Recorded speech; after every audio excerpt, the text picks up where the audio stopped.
Thank you for joining Wars of the Rosies. And this is Fessler Ignaz Anrelius from the Encyclopedia of Freemasonry by Albert G. Mackey.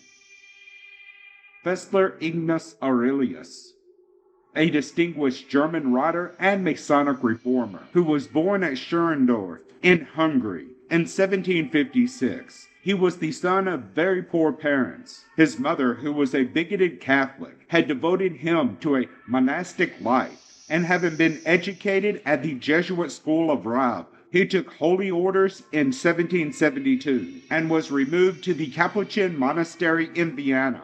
In consequence, however, of his exposure to the Emperor Joseph II of monastic abuses, he incurred the persecutions of his superiors. But the emperor, having taken him under his protection, nominated him in 1783 as ex-professor of the Oriental languages in the University of Limburg. But the monks, having threatened him with legal proceedings, he fled to Breslau in 1788, where he was subsequently appointed the tutor of the son of the Prince of Korolat. Here he established a secret order, called by him the Evergreen, which bore a resemblance to Freemasonry in its organization, and was intended to effect moral reforms, which at the time he thought Masonry incapable of producing. The order, however, never really had an active existence, and the attempt of Fessler failed by the dissolution in 1793 of the society. In 1791, he adopted the Lutheran faith, and having married, settled in Berlin, where until 1806 he was employed as a superintendent of schools. He wrote during this period several historical works, which gave him a high reputation as an author, but the victorious progress of the French army in Prussia caused him to lose his official position. Having been divorced from his wife in 1802, he again married, and retiring in 1803 from Berlin, betook himself to the quietude of a country life.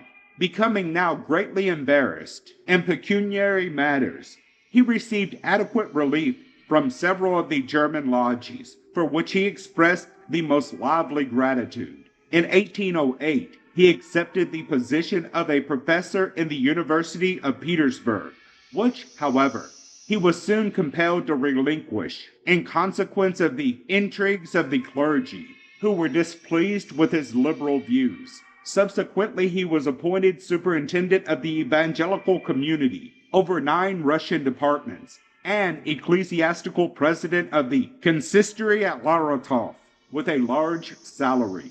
In 1827, on the invitation of the Emperor Alexander, he removed permanently to St. Petersburg, where in 1833 he received the appointment of ecclesiastical counselor and died there December 15, 1839, at the advanced age of 83 years. Fessler was initiated into Masonry at Limburg in 1783 and immediately devoted himself to the study of its science and history.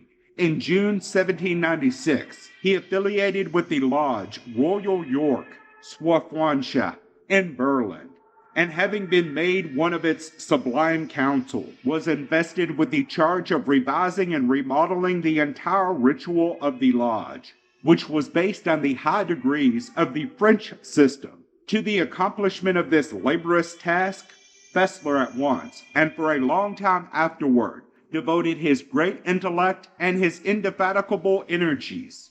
In a very short period, he succeeded in a reformation of the symbolic degrees, and finding the brethren unwilling to reject the high degrees, which were 4 in number, then practiced by the Lodge, he remodeled them, retaining a considerable part of the French ritual, but incorporating with it a portion of the Swedish system.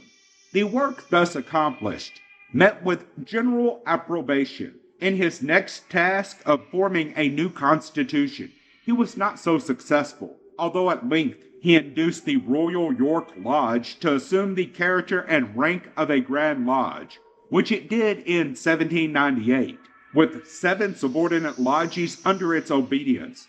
Again, Fessler commenced the work of a revision of the ritual.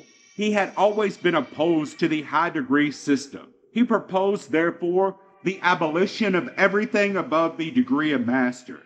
In this, however, he was warmly opposed, and was compelled to abandon his project of reducing German Masonry to the simplicity of the English system. Yet he was enabled to accomplish something, and had the satisfaction, in 1800, of metamorphosing the Elu, the Ecosse, and the Rose-Croix of the old ritual of the Royal York Lodge into the degrees of knowledge, which constitute the rite known as the Rite of Fessler. In 1798, Fessler had been elected Deputy Grand Master when there were but 3 lodges under the Grand Lodge. In 1801, by his persevering activity, the number had been increased to 16. Still, notwithstanding his meritorious excursions in behalf of Masonry, he met with that ingratitude from those whom he sought to serve, which appears to be the fate of almost all Masonic reformers. In 1802, wearied with the opposition of his antagonist, he renounced all the offices that he had filled, and resigned from the Grand Lodge. Thenceforth he devoted himself in a more retired way to the pursuits of Masonry. Before Fessler resigned, he had conceived and carried out the scheme of establishing a great union of scientific Masons, who should devote themselves to the investigation of the history of Masonry. Of this society, Mosthoff, Fischer, and many other distinguished Masons were members. See Scientific Masonic Association. Fessler's contributions to the literature of Freemasonry were numerous and valuable.